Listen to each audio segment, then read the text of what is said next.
Advice ng ating Pangulo sa ating mga kababayan, pati sa ating mga officials, huwag daw tayong mag-overreact sa pag-address natin, sa pagharap natin na mga kababayan sa agresyon ng China dito sa West Philippine Sea.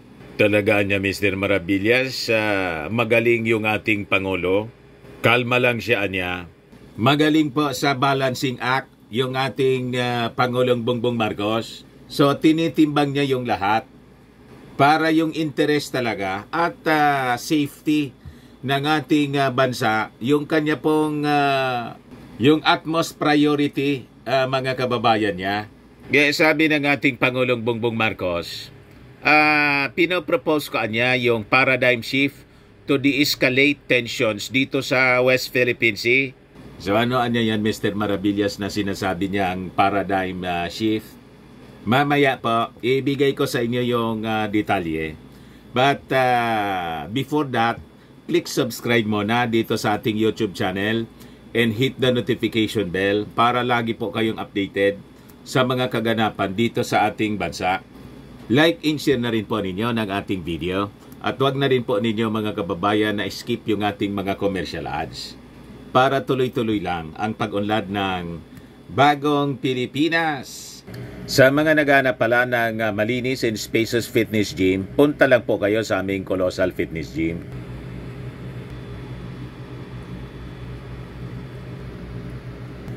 We also offer Grab car rental with our brand new 2023 model ng Toyota Innova.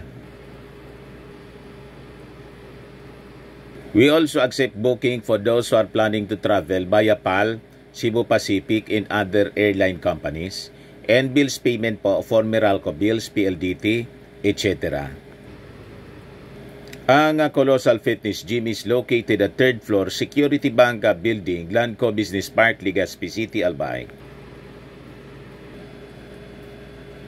For inquiries, look for Jilon Maravillas. Contact number 0966-802-0949.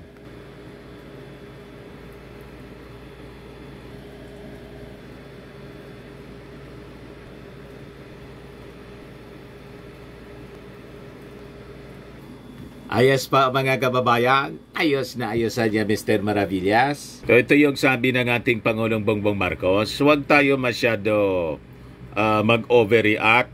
Yung mga overreactions mga kababayan ay sinasadya ng iba, scare tactics kasi yon ng China.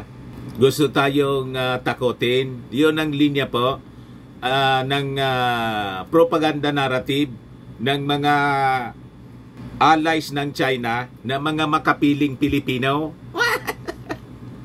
Ang iba mga dating leader ng ating bansa, may mga incumbent politicians, at yung iba mga vloggers po. Alam na ninyo, kilalang kilala na po ninyo kung sino itong mga traidor dito sa ating bansa. Talagang sinasadya po nila para matakot yung mga Filipino at sumang-ayon sa kanilang agenda. Pero sabi ng ating strong leader na si President Bongbong, yung ating bansa niya is exerting all efforts para ma-address yung agresyon ng China dito sa ating West Philippine Sea. Pero anya, it is important not to overreact. Kalma lang tayo. May mga ginagawa po yung ating Pangulong BBM at saka yung kanyang mga security officials. Kaya lang po, hindi man pwede niyang sabihin yung lahat ng mga detalye. Pero nakikita ninyo yung mga yung mga kinakausap ng ating Pangulong Bongbong Marcos. Yun na po yun. Kaya lang yung detalye, hindi man na pwedeng sabihin sa atin. Kaya nga po, Taranta, yung mga minions ng China dito sa atin, gusto po tayong guluhin at ginagamit nila itong istasyon na dapat talagang ipasara. Tuluyan ang ipasara. Yun ang ginagamit nila sa propaganda. May collabs po sila para panghinaan ng loob yung ating mga mamamayan at yung ating mga leaders. At pinagsasabong po yung ating mga opisyal, divide and conquer yung kanila pong ginagawa. Kaya habang inaaway po, nang alam na ninyo yung mga paalaway dito, yung ating Pangulong Bongbong at yung pinsan niya, laging inaaway po. That is part of the divide and conquer para guluhin po yung politika. Huwag tayong magpapadala sa kanilang mga ginagawa. Dinidistract lang po tayo para yung kanilang agenda sa pangangamkam dito sa West Philippine Sea, mai-advance po nila. Kaya yung ating Pangulong Bongbong Marcos, mga kababayan, tutok na tutok. So ang ginagawa niya, delegation, yung ibang mga trabaho,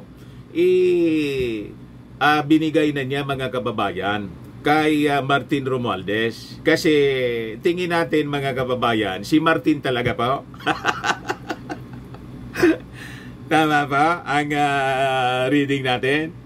Kasi magkapareha sila ng kanilang mga visions para sa ating bansa.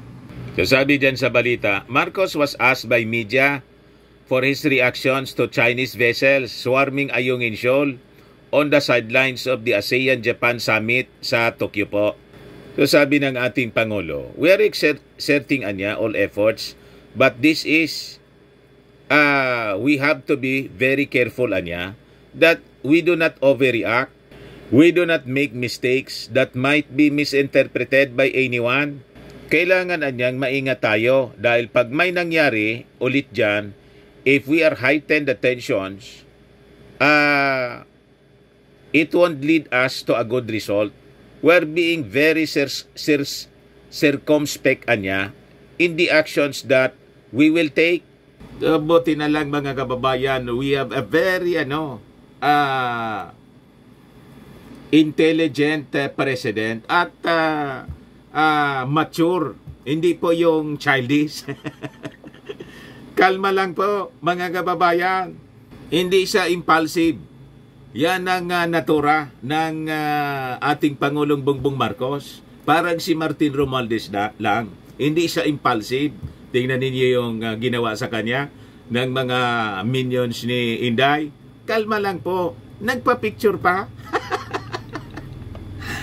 Kahit, mga kababayan, tinusok yung muka ng stick ng flag, ng Philippine flag, pero hindi siya nagpa-picture. Ganyan ang dapat nasusunod na leader natin. Hindi yung tantrums ng tantrums. Parinig ng kung ano-anong mga masasamang salita. Di po ba, mga kababayan? Tama ka niya, Mr. Maravillas. Pero sabi ng ating Pangulo, may proposal niya for a paradigm shift para ma-de-escalate yung tension dito sa West Philippine Sea, revealing that he also plans to release a joint position with the Philippines regional and international partners on ways to de-escalate the tensions.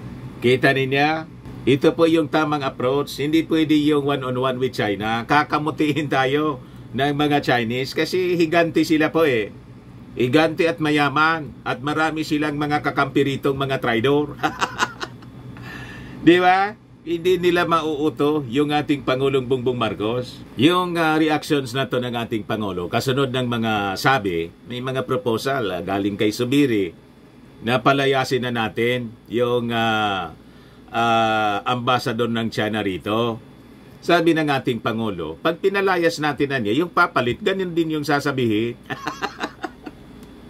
Kasi yun yung posisyon ng kanyang gobyerno. Siyempre yun ang sasabihin. Pero we rejected it ganon. So sabi niya, well, to this point, we have resorted to traditional methods of diplomacy where should there be an incident, we send note verbal. Pero we have to do something what we have not done before. We have to come up with a new concept, a new principle, a new idea so that we move. As I say, we move the needle the other way. It's going up. Let's move the needle back so that paradigm shift is something that we have to formulate. So while he did not specify what actions his administration would take next, the President affirmed that he will continue discussing with regional partners sa Indo-Pacific and the rest of the world if necessary on ways to de-escalate the tensions dito po sa West Philippine Sea. We do not want to go to the point where there are incidents that might cause an actual violent conflict. Maybe anya from a mistake or misunderstanding. And these things happen all the time, sabi ng Pangulo. And so, we have, in my review, it's time that the countries that feel that they have an involvement in this situation, we have to come up with a paradigm shift. Paliwanag ng ating Pangulong BBM. So huwag tayong padadala mga kababayan sa emosyon at sa gatong, lalo na nitong mga minions ng China dito sa ating bansa. Tama pa? Tama niya, Mr. Maravillas. Baka lang gusto ninyo po itong itry. Firmax Firming and Lifting Cream, pinapahid po sa mga pulses in affected area. Mainam po sa paninigas ng mga kaso-kasuan. Ito naman po, Automax Radiant Serum. Sa mukha naman yung application. Anti-aging po siya. You will look 10 years younger than your age. Sa mga cancer patients naman po, baka lang gusto ninyo itong itry. Ningxia Red Mix Fruit Drink. Hindi man po siya gamot, food supplement siya. Kaya lang, gawa siya mga kababayan sa goji berry. Yung goji berry may anti-cancer properties. Ayos pa? O yung mga inquiries ninyo, dumiritso na lang kayo sa aming messenger sa Facebook para masagot namin agad. Ako po si Dante Maravillas. Bye-bye po. God bless.